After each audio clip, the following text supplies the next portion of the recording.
Rocket Ryan's Rocket Report, and I get people all the time asking me, I live here in the Dayton area, people all the time asking me, why do you love Toledo so much?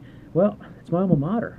How could you not love your alma mater? I mean, I know a guy that went to BG, sports fan, and in his 4 years there, never went to a single game. I just think, how do you, I just don't get it.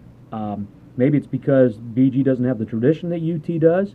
I mean, you look at that 35-0 winning streak from 69 to 71. Chuck Ely, the quarterback, 8th in the Heisman Trophy balloting that year. A couple of years later, 1975, you had a first-team All-American quarterback in Gene Swick. He was 10th in the Heisman balloting.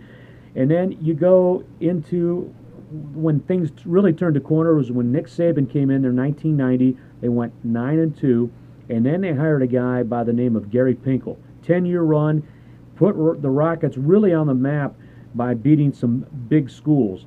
And then Coach Tom Amstutz came in, Toledo Tom, did a great job of just beating big name schools each and every year. I mean, Penn State, Michigan, teams from Power 5 conferences, which is really awesome. I mean, and the tradition continues once again today. I kind of compare being a Toledo fan to being a UD basketball fan. When I say UD, I mean the University of Dayton, right here in town. I have a really good friend of mine. He knows who he is. I'm not going to say his name, but he lived here for a while, and he could never understand the love for UD basketball. Well, they made the NCAA championship game back in 1967 where they lost to UCLA, Lou Alcindor, John Wooden, and that great group.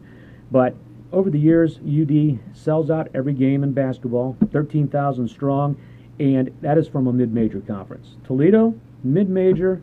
I mean, not a real big fan of that, but what else are you going to call it? It's not a Power 5. So it's the group of 5, and Toledo does well each and every year.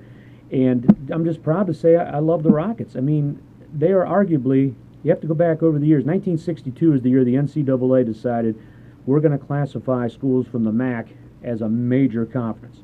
So Division 1A, that's when that came to be. And over the years, that's 55 years now. You have to think back. It's hard to come up with a team that has been as consistent as Toledo over the years from a mid-major standpoint.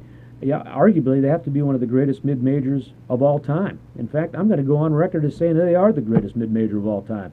If you have any arguments about it, go ahead and comment on this video and let me know who you think. But and if you live in the Dayton area and you're seeing this, Toledo football, UD basketball, I think it's very similar. Maybe you don't, but let me know.